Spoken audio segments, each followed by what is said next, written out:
Donc là, comme j'appelle $HTTP, je lui dis que j'en ai besoin, donc je vais l'injecter ici. Je fais get sur l'URL et en retour, je vais récupérer ma collection que je vais utiliser pour initialiser Scope Movies.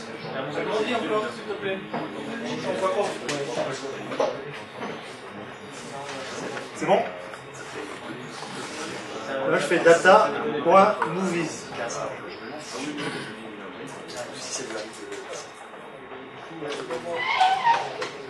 Donc là, j'ai bien réussi parce que là, j'ai plus de films, j'en ai 9. Et en fait, si on regarde la tête du JSON renvoyé,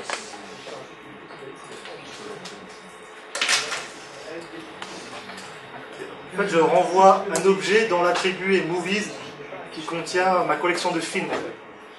C'est pour ça que en fait, je fais data.movies. Si j'avais pas cet attribut, j'aurais juste à faire scope movies égale data. Et pareil pour le post. Donc c'est pareil pour le post.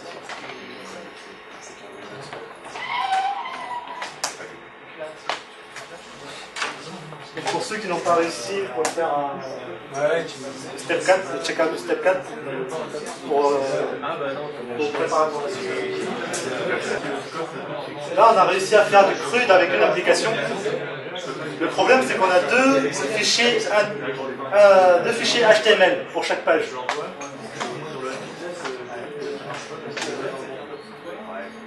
Donc si on regarde le projet, on a nos deux fichiers ici. Ok. Et du coup, quand je change de page, en cliquant ici, je vais juste récupérer le fichier HTML qui va bien. Sauf que, du coup, c'est pas vraiment une single page application. Alors là, on va du coup voir comment est gérée la navigation côté client par AngularJS. Donc le but, c'est en fait, à partir d'une URL, pouvoir afficher la page correspondante.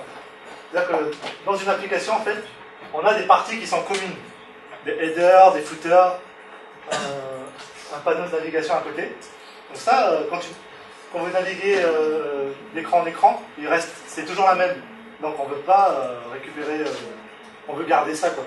Et ce qui va changer, en fait, c'est la partie centrale, dans notre cas, ici. Donc si je change DHL, donc ça c'est la même, et ça bouge. Et je veux qu'en changeant l'URL, comme ça, j'ai juste la partie centrale qui va changer. Je change de template HTML, en fait. C'est-à-dire que j'aurai un seul fichier index.html qui va contenir mon header. J'aurai une partie dynamique, et chacune de ces parties dynamiques vont être dans des fichiers à part. Et par exemple, ici on a pour éditer un fichier. Enfin, du coup, on a une URL différente. Et du coup, ça veut dire que pour une URL, on aura un état de ton application. Et du coup, on pourra bookmarker chaque URL. Par exemple, si je bookmark cette URL, je vais tomber directement à cette page avec des infos du movie dont l'ID est 1, par exemple. Donc ça, on va utiliser le service Route Provider qui permet de configurer le template HTML à charger avec son contrôleur pour une URL. Ça s'utilise comme ça. $rootProvider.when. Premier paramètre, ça va être la dernière partie de ton URL. Par exemple, là, c'est comme si c'était /movies edit /1. Là, j'ai un objet dont une propriété template URL où je définis le chemin du template HTML à charger et un contrôleur, pas un contrôle JD, un contrôleur qui s'appellera ViewController. Donc là, je dis, quand je vais sur route 1, je vais charger le template HTML dans mon index HTML et je vais lui affecter un contrôleur. et je déclare comme ça les autres routes. Et je peux utiliser des parties variables. Par exemple, ici, je vais mettre l'ID. Et donc, j'ai aussi otherwise pour dire si je tombe sur une route qui est inconnue, une URL qui est inconnue, par défaut, je vais rediriger vers route 1. Okay. Et en fait, ce contrôleur, en déclarant le contrôleur ici, ça équivaut à mettre un ngController sur le tag parent dans le fichier HTML. Et donc, où est-ce qu'on va utiliser ce route provider? Ça ne va pas être dans le contrôleur, dans un contrôleur. En fait, il faut utiliser votre module pour faire votre configuration. En fait, il y a une méthode config. Là, on va pouvoir injecter le route provider. Et à l'intérieur, vous allez mettre la configuration de vos routes. Donc là, je ne sais pas si vous avez remarqué, mais il y a un fichier app.js qui contenait juste cette ligne. Et donc, c'est un peu gaspillé, quoi. Et en fait, de manière générale, dans ce même fichier, on va déclarer une partie configuration. Et donc ici, on va configurer. Donc, on a configuré les routes, sauf qu'on a besoin, dans ta page index.html, de dire à Angular où se trouve la partie dynamique. Parce que là, jusqu'à maintenant, je n'ai pas dit à Angular où est-ce que je veux, enfin sur quelle portion de ta page où se trouve la partie dynamique. Ouais, tu as déclaré les contrôleurs, mais tu n'as pas spécifié la section. Voilà, c'est ça. Et ben pour ça, je vais utiliser un attribut ngView. Donc là, j'ai mon header qui est commun à toutes les pages, footer aussi. Et cette section-là, je dis qu'elle est dynamique. Et j'utilise ngView en fait. Donc quand je change d'URL, c'est juste cette partie-là qui va être remplacée par le template. Et donc, on ne peut utiliser qu'un seul ngView, qu'un seul attribut. C'est l'exercice. C'est que vous allez vous allez garder qu'un seul fichier HTML qui va contenir des parties communes. Vous allez identifier les parties qui changent, les mettre dans des fichiers HTML à part, mettre en place ce système de routing et faire en sorte que j'ai une navigation qui soit gérée côté client. Donc voilà. Je sais pas, c'est clair pour vous?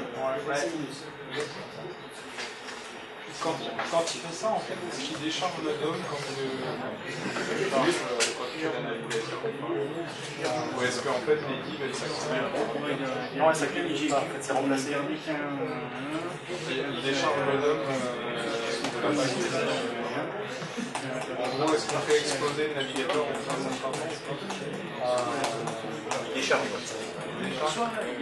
Il décharge, il tire les scopes, les contrôleurs, tout ce qui correspondait à chaque commune. Il n'y a pas de problème. Ça peut durer longtemps. Ça peut durer longtemps. Il n'y a pas de mémoire unique. On mettra un Selenium sous IE7. Une des caractéristiques d'une single app, c'est que quand on va naviguer, on ne va pas rafraîchir le navigateur. Il n'y aura pas de reload de ta page. C'est-à-dire qu'on ne va pas faire un aller-retour côté serveur pour récupérer notre template. On va juste récupérer les données dont on va servir pour alimenter la partie centrale, et c'est tout. Donc elles sont récupérées au départ et sont affichées sur le départ. Si on ne récupère pas, en fait, il faut quand même récupérer une première fois le template HTML, le fragment qui change. Mais une fois qu'il sera récupéré une première fois, il sera en cache. Et donc, il y aura plus, quand je reviens sur cette page, il n'y aura plus d'aller-retour côté serveur. Donc, je réutilise le template que j'ai côté front. Je récupère juste les données. Hop. Data binding. Et voilà. Pensez à corriger les attributs href des liens. Parce que du coup, on ne va pas récupérer le fichier HTML, mais pointer vers une URL.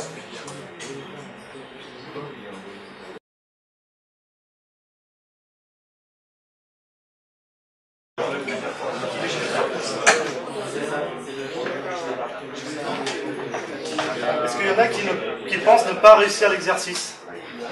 Est-ce que je passe du temps à expliquer ou pas? Non, là c'est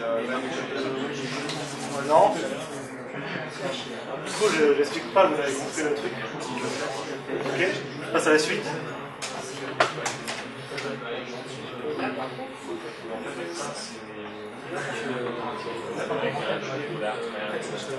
Donc, si vous voulez la réponse, c'est step 5.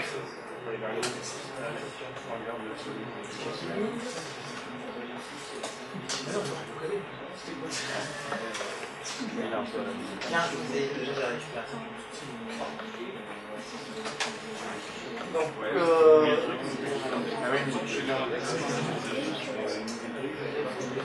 dans la suite des slides, j'ai d'autres exercices du coup, qui vont vous permettre de mettre en application tout ce que vous avez vu jusqu'à ici.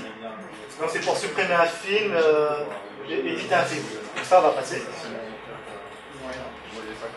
Donc un petit récap de tout ce qu'on vient de voir. Ce qu'on vient de voir, c'est le data binding qui va en fait éliminer tout votre code de manipulation du DOM. À aucun moment vous avez eu à manipuler le DOM, à utiliser jQuery ou document getElement by ID. Donc ça va vous permettre d'éliminer tout ce code qui représente environ 60 à 80% de votre code d'application web. Si vous faites du JavaScript. Et un truc important, c'est que la seule source de vérité, ça va être votre scope. Parce que sans ce scope, avant on avait côté JS la donnée qu'on venait de récupérer, qu'on devait manuellement mettre à jour côté HTML. Et du coup, l'utilisateur peut le modifier. Et entre-temps, on peut avoir modifié côté JavaScript à partir du serveur. Bah, du coup, on a deux endroits qui peuvent potentiellement représenter le même modèle. Et du coup, ça, c'est un casse-tête si on a une grosse application. Du coup, là, ce scope va permettre d'avoir une seule source de vérité. En fait. C'est là que vous allez trouver votre modèle qui sera commun au JavaScript et au HTML. L'autre truc, c'est la séparation modèle-vue-contrôleur. Votre modèle, c'est un simple objet JavaScript. La vue, c'est votre page HTML qui est valide. Vous n'avez pas à écrire du string, du HTML inline dans le code JavaScript. Vous utilisez un moteur de templating comme Moustache ou Handlebars. C'est-à-dire que vous allez pouvoir écrire votre code HTML dans un éditeur et pouvoir avoir l'autocomplétion, la coloration syntaxique. Donc c'est du code HTML qui est valide. Et enfin, le contrôleur, c'est une fonction JavaScript. Donc il n'y a pas, comme Backbone, il n'y a pas de modèle à étendre. Par exemple, pour créer une vue, je vais étendre backbone.view, etc. Et enfin, on a la navigation qui est côté client. Angular permet de gérer ça. Ça permet de faire des applications single page, du coup qui est agnostique au back-end. C'est-à-dire que vous pouvez avoir un back-end en Node, back-end en Spring MVC, back-end en C#. Votre front sera toujours le même.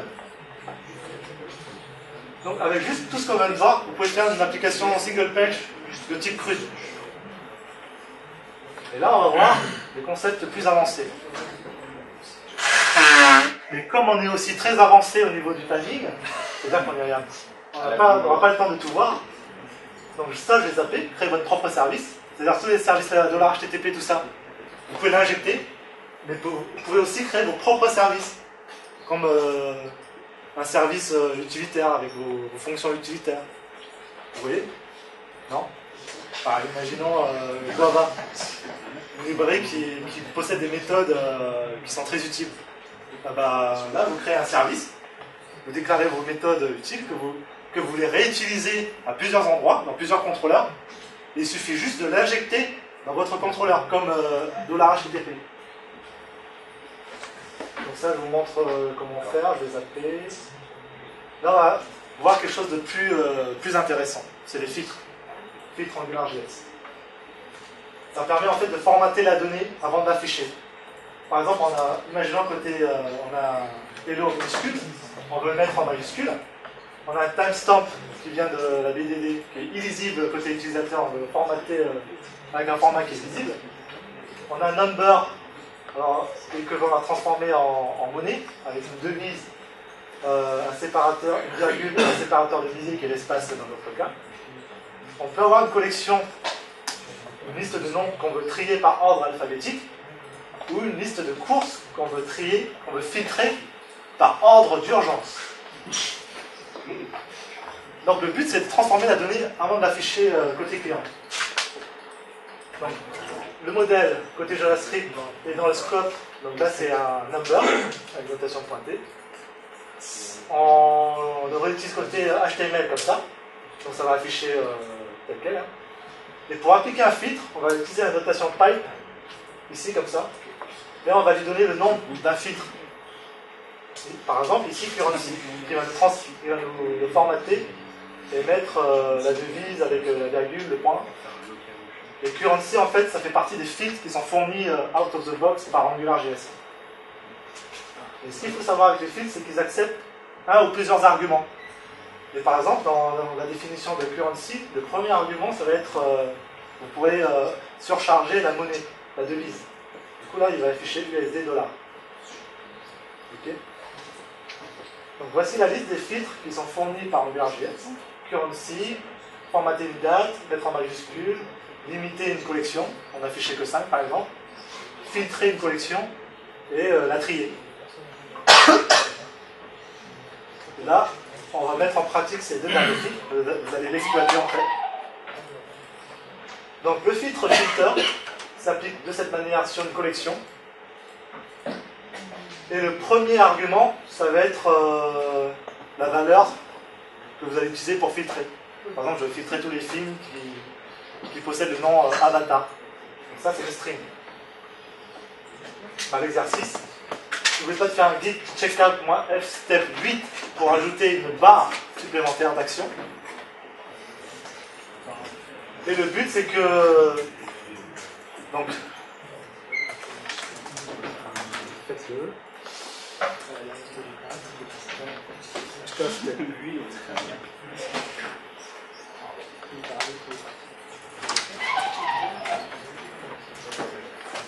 On peut pousser jusqu'à 17h15, 17h30. Donc, parce qu'il y a un battement d'une demi-heure, la salle n'est pas occupée. Donc, normalement c'est 17h, mais si vous êtes motivé.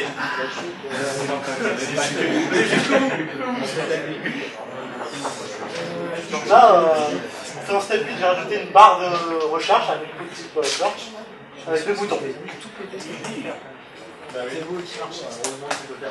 Et donc l'exercice, c'est que vous allez implémenter cette fonction de recherche, c'est que la liste de films doit se mettre à jour et n'afficher que ce que vous aurez saisi dans la barre de recherche. Par exemple, si je saisis Avatar, je dois voir apparaître que le film Avatar. Et ça, au fur et à mesure que je saisis. Donc tirez parti du data binding avec ce que vous savez. Et vous n'avez pas besoin d'écrire du code en JavaScript. C'est juste de manière déclarative dans la page HTML. Donc cette feature-là peut s'implémenter de manière déclarative dans la page HTML. Donc je vous laisse 2 minutes. Ça va être fait en 2 minutes. Maxi.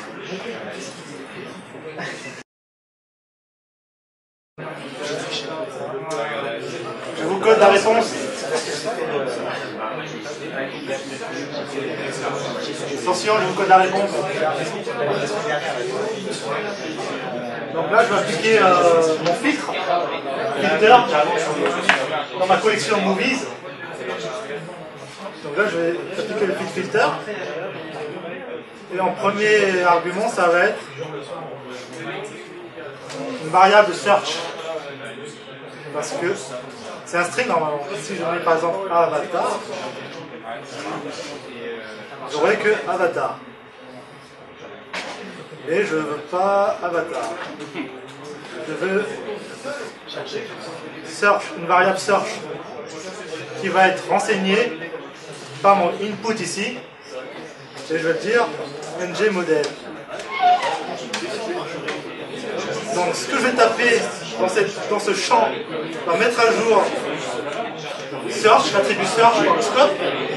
Et grâce au data binding, ça va mettre à jour cette variable de ce côté-là. Et du coup, le filtre va s'activer. Si tu veux limiter ça à un seul champ, 2 secondes, c'est une petite démo, voilà, ça marche. Et si tu veux limiter à un seul, par exemple sur que le nom, tu déclares un objet comme ça, avec l'attribut et le truc que tu veux chercher. C'est un objet en fait. Et tu peux dire je cherche l'avatar que sur le title, 2009 que sur le...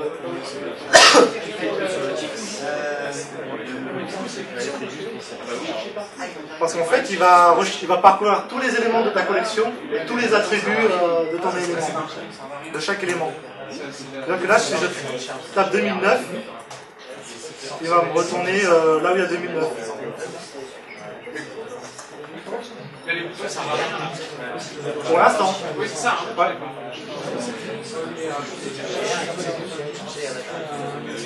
Des films James contient James.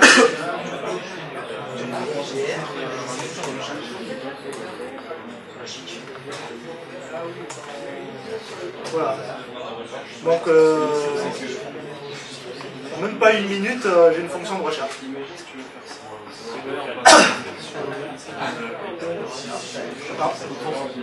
Imaginons maintenant qu'on veut trier. Il y a des boutons triés par année et par filtre. Alors, on va utiliser le filtre order by. C'est para. Et même utilisation. Premier argument, ça va être sur quel attribut tu veux trier. Sur le title, sur l'année, etc. Et en deuxième argument, c'est un booléen pour dire est-ce que je vais inverser le sens du tri ou pas. Donc, en utilisant ce filtre, vous allez implémenter cette fonction de tri sur ces deux boutons. Donc, tirez parti de data binding. Et ce qu'il faut savoir, c'est que les filtres peuvent être chaînés. On peut appliquer plusieurs filtres les uns à la suite des autres. Et pareil, pas de code JS.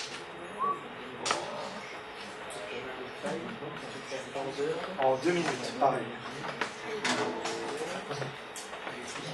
Faire les tri.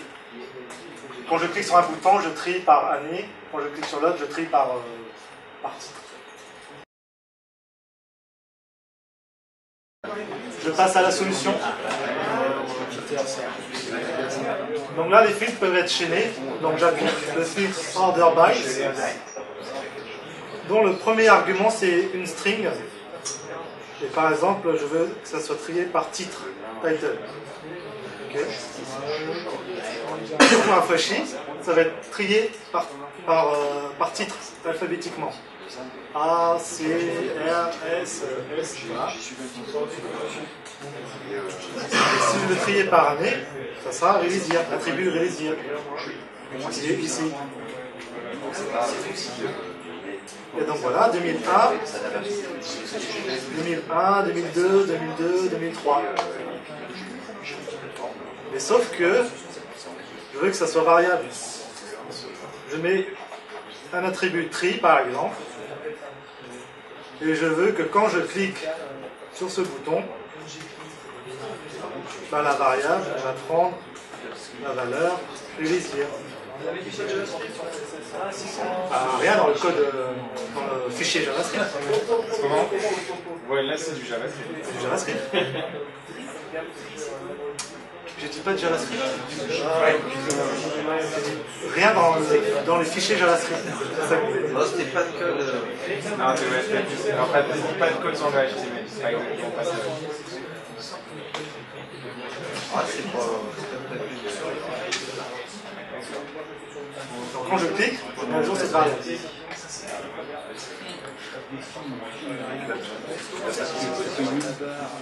Donc on trie par année, on trie par titre.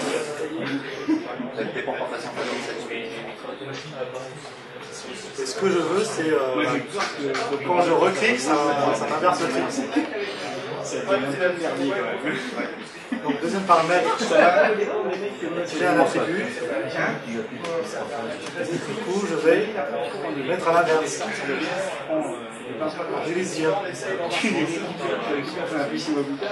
quand je clique, j'inverse le sens. Ça fait que là, je peux trier dans le sens.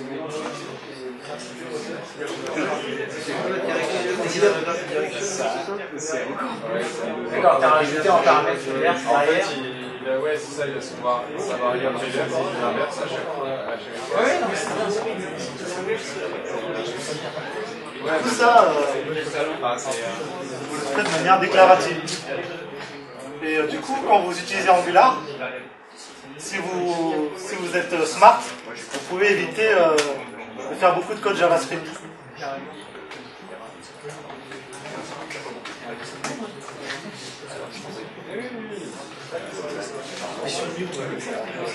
Donc si vous voulez la solution, c'est Step 8 Solutions.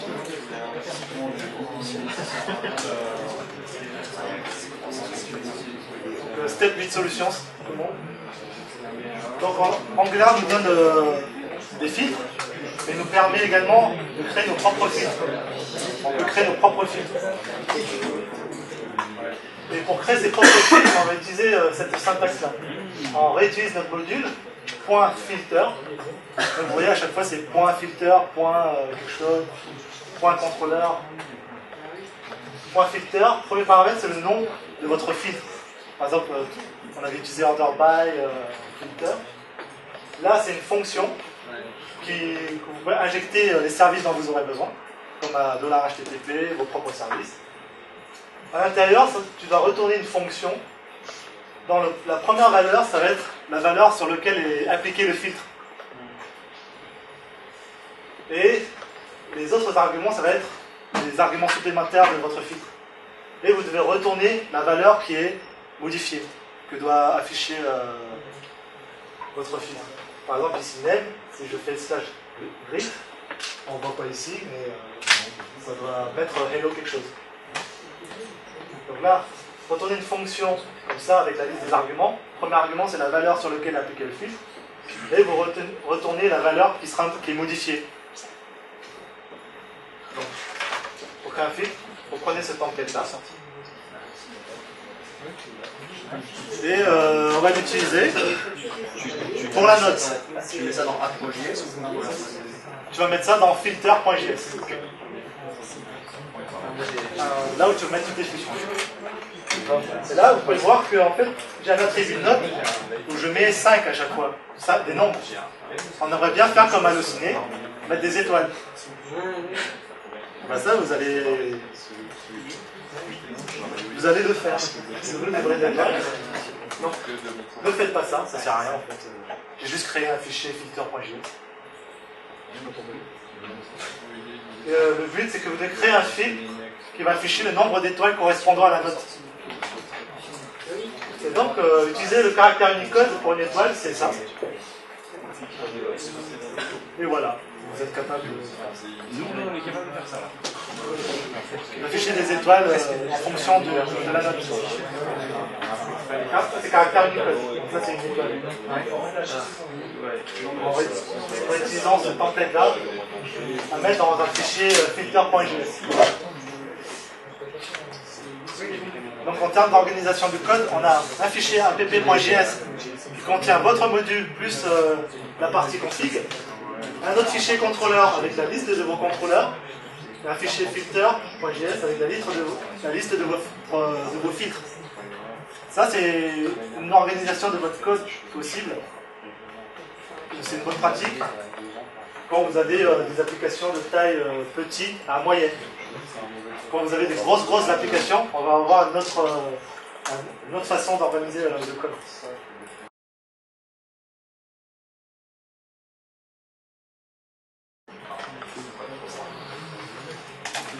Je vais coder la solution. Il y en a un qui a réussi. Donc ça c'est le template d'un filtre qui ne fait rien. Je retourne la valeur directement. Donc là je vais l'appeler par exemple stars. Et je vais utiliser ça. Donc j'ai un objet JavaScript dont les attributs, c'est un nombre. Et pour chaque attribut, j'affiche les étoiles correspondantes. Vous pouvez créer une boucle pour faire ça.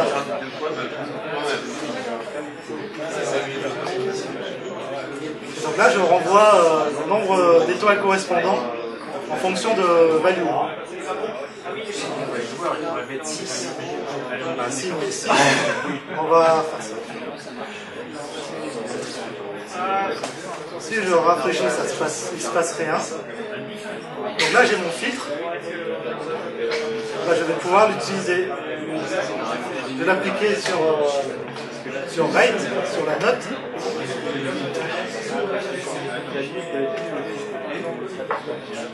Et voilà. J'ai mes étoiles.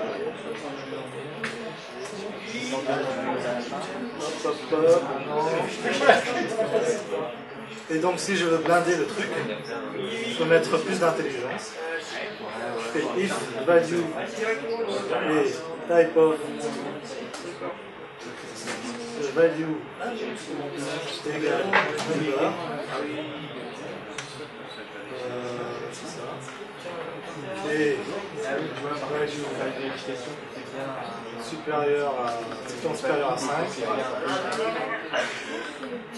Par rapport à la liste pour X par rapport, je pensais que si jamais je dois être 40 à 1, inférieur à 5. Quand j'ai mis 0, j'ai rajouté le fichier de tabac.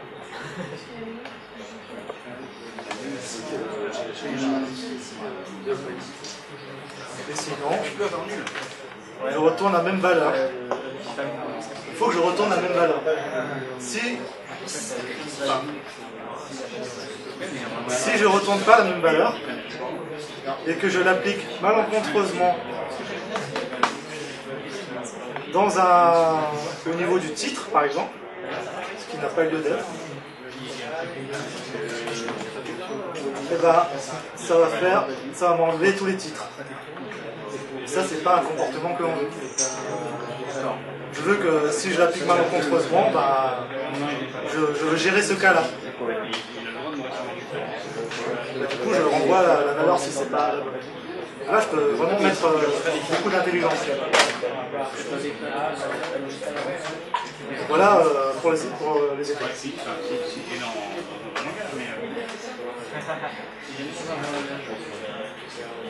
Bon, après, quand vous créez un film, j'ai pas d'image.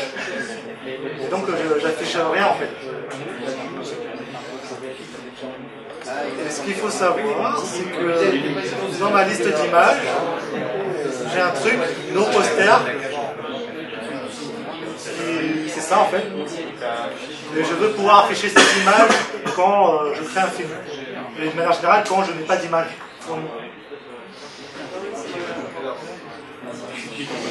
Par exemple, créer un filtre pour afficher. Sur un baby. Comment? J'arrive à le faire sur un baby. On peut venir.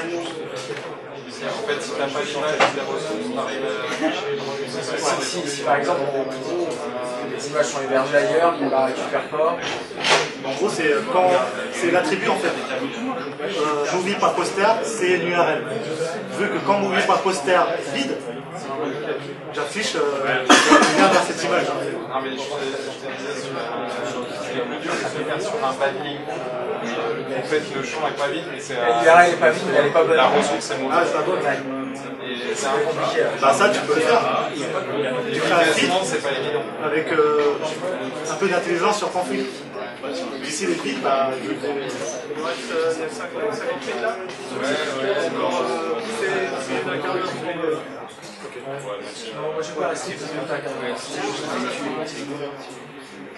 Donc cet exercice-là, vous le ferez chez vous, parce que vous aurez les slides. Ramasse tes copies. Ça sera Là, pour les étoiles, si on voulait mettre des images plutôt que du texte, il faudrait faire une directive à ce moment-là.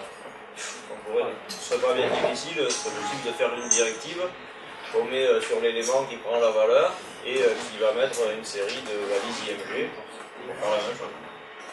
Donc, directive AngularJS, il n'y a pas d'exercice. Je vais vous montrer ce que c'est. À quoi ça sert? Ça permet d'étendre le langage HTML en créant des attributs supplémentaires, en lui apprenant de nouvelles choses, et de créer ses propres composants.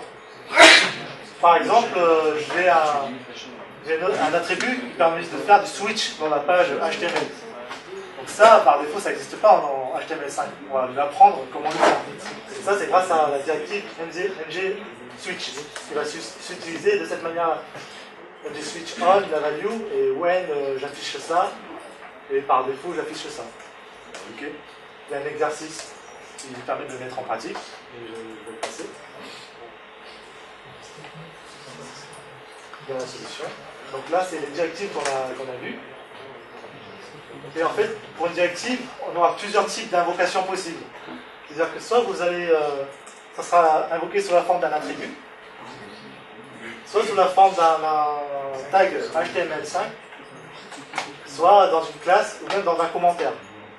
Mais ce qui est le plus utilisé, c'est plutôt en tant qu'attribut pour rajouter des comportements supplémentaires au tag existant, soit créer un composant de l'utilisateur. Prenons cet exemple-là, on a des onglets avec du contenu et un titre, et quand je change d'onglet, faut que je change de contenu.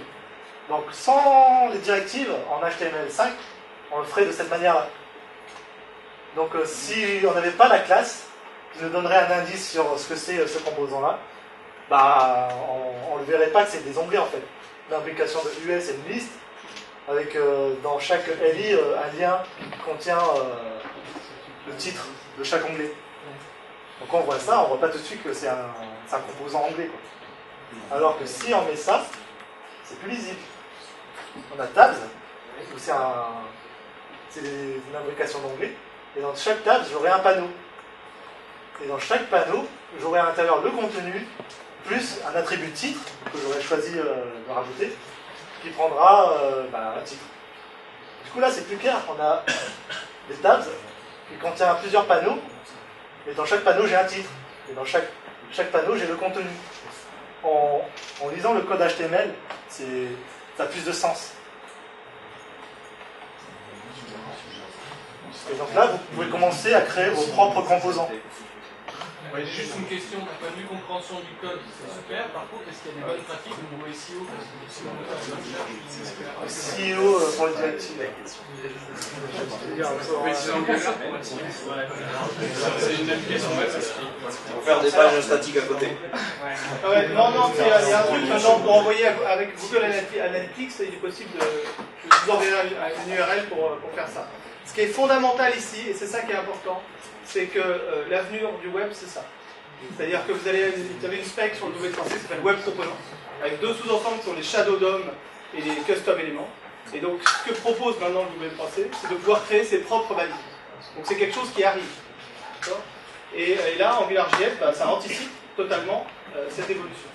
Donc, il y a plusieurs frameworks qui travaillent sur pour déjà commencer à mettre en œuvre les web components. Si vous faites du Dart, vous avez un framework qui s'appelle WebUI et qui vous permet de nommer, de créer vos propres composants. Il y a un projet qui s'appelle Polymer.js. D'ailleurs, c'est les gens de chez Google aussi qui vont travailler en partenariat avec Angular pour faire évoluer les directives dans ce sens-là. Donc l'avenir du web, c'est ça. C'est-à-dire que demain, vous allez pouvoir créer vos propres balises HTML.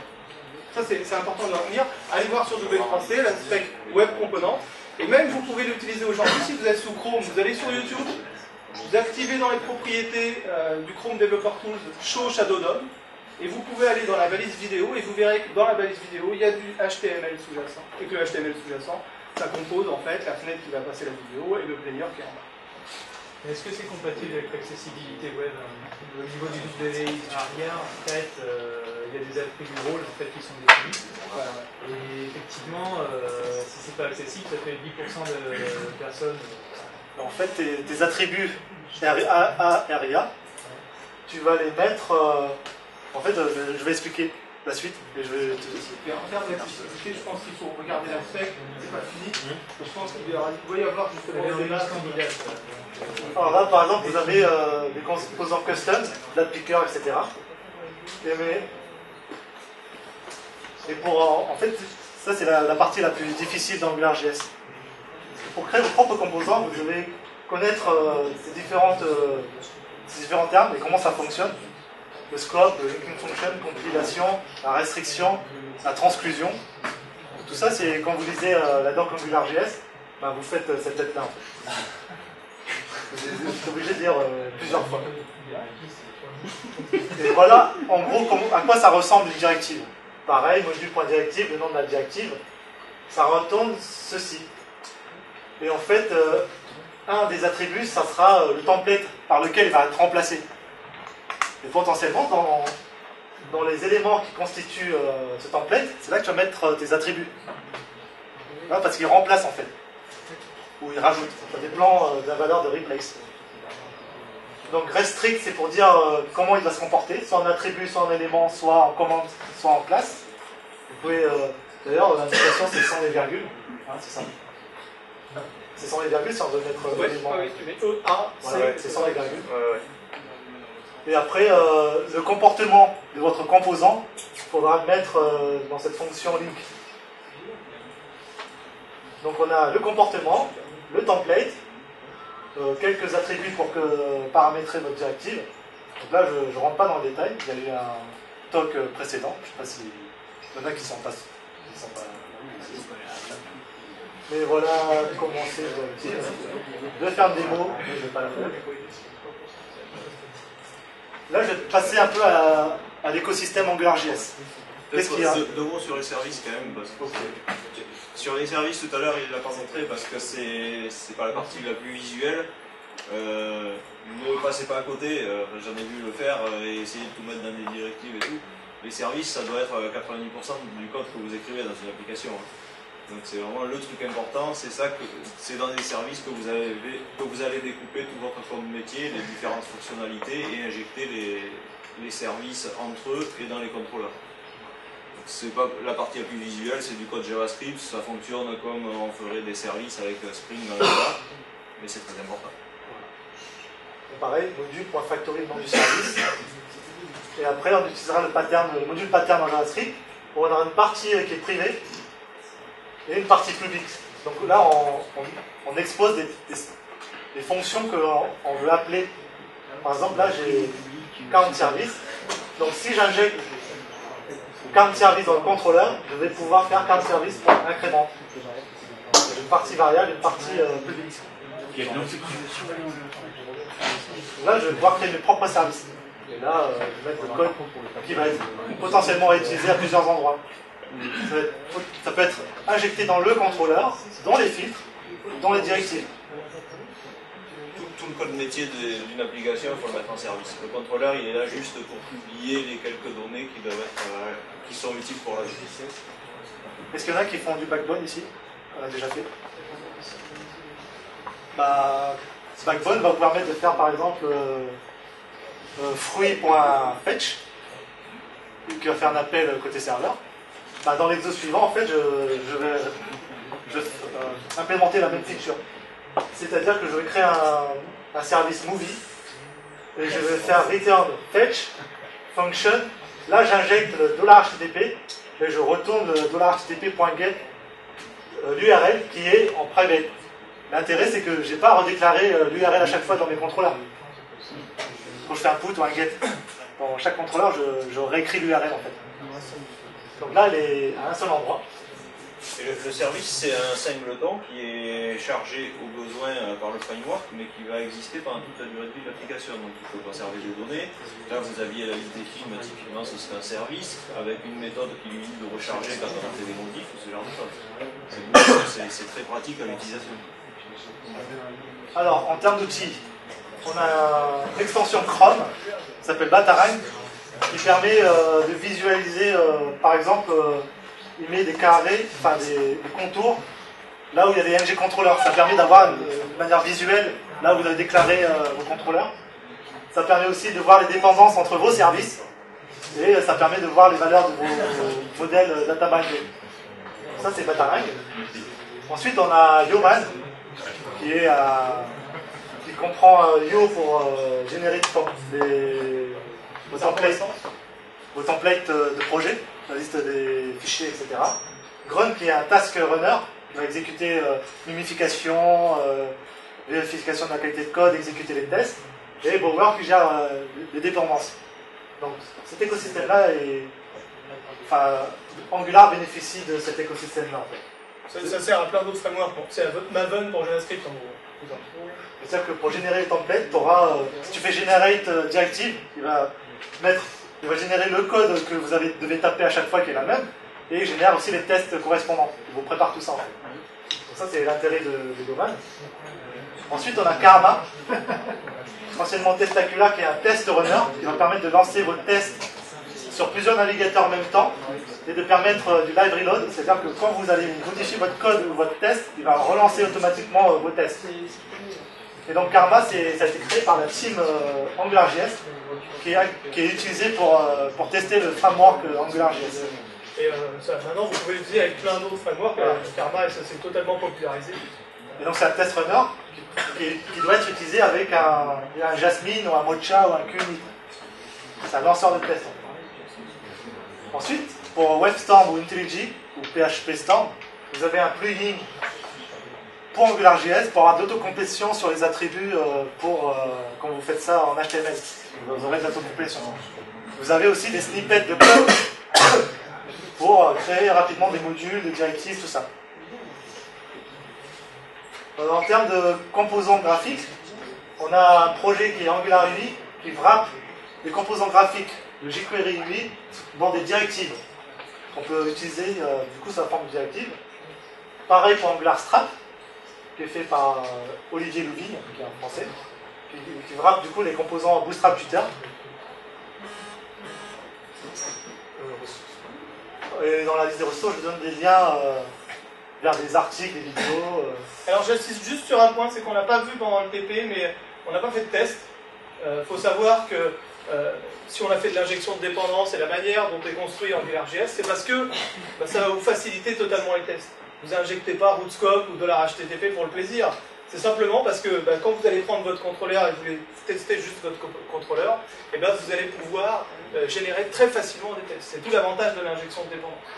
Et vous verrez que si là vous prenez le code que vous avez, vous voulez faire des tests au niveau de chaque élément, vous pouvez. Et ça c'est très important parce que le TDD c'est quand même une bonne pratique qu'on a mis en place jusqu'à maintenant. Et que c'est pas parce qu'on fait du JavaScript qu'il faut oublier tout ce qu'on fait bien côté Java et côté serveur. Donc parmi les ressources, il y a le blog AngularFR tenu par Thierry Châtel, ici présent, et le blog ITAware tenu par Sébastien Zédé, qui comprend des ressources en français sur AngularJS. Ensuite, il y a la communauté Google+, sur AngularJS, il y a plus de 300 membres actuellement maintenant. Ouais. Et après, il y a d'autres ressources en anglais. Pourquoi AngularJS? Double data binding, manipulation du code, manipulation du DOM, modularisation du code, pas de pollution de l'espace global, tout est bien encapsulé. AngularJS peut être actif sur une portion de la page, c'est-à-dire si vous avez un projet existant, vous pouvez juste commencer à le tester sur une portion de ta page. Vous pouvez créer vos propres composants réutilisables grâce aux directives. Les développements sont guidés. Donc vous voyez que je tape toujours la même chose, point filter, point directive pour créer une directive. Il n'y a pas à réfléchir. C'est guidé. C'est un framework qui promeut les tests unitaires. Je n'ai pas eu le temps de le montrer. L'API est bien documentée pour certains aspects. Mais surtout, il y a un excellent tutoriel pour débuter. C'est grâce à ce tutoriel où rapidement on découvre les features clés, les fonctions clés d'AngularJS et qu'on va voir le potentiel que ça a. C'est grâce à ce tutoriel que j'ai découvert AngularJS et que ça a séduit rapidement. Parce que quand vous voulez tester un framework, si vous mettez 3 plombes à produire quelque chose, vous les éliminez, quoi. Et donc les difficultés, c'est comme tout doc, il y a certaines parties qui est pauvre. C'est l'écriture d'une directive qui peut être compliquée. Il faut maîtriser un certain nombre de choses. Et surtout, le data binding, il fonctionne que si vous êtes dans un contexte AngularJS.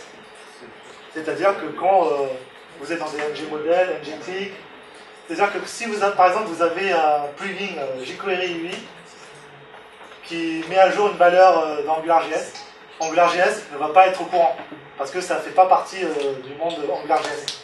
C'est un événement extérieur en fait. Si, oui. C'est vrai que là, il faut rentrer, on n'a pas présenté les directives, donc c'est un peu obscur là pour vous montrer, mais il y a un cycle de vie dans Angular, et effectivement, dès qu'on utilise des composants qui sont externes à Angular, il faut dire à Angular, attention, j'ai modifié quelque chose du DOM, faut lui notifier. Voilà. Quand c'est un événement qui est extérieur à AngularJS. C'est pour qu'il rafraîchisse la vue. Voilà. Sinon, il ne fait pas de rafraîchissement. Faut qu'on le fasse en appelant scope apply. Il faut dire, il y a quelque chose qui s'est passé. Et ça, vous le verrez, si vous faites l'exercice des directives, vous allez vite comprendre cet aspect. Et l'intégration, à cause de ça, l'intégration d'autres librairies jQuery peut ne pas être... il faut faire ça en plus, le scope apply, parce que c'est des composants extérieurs. Donc soit je la wrap dans une directive comme le projet Angular UI, soit j'aurais créé le composant moi-même, puisque c'est écrit... Il faut qu'on arrête. Voilà. Merci de votre attention.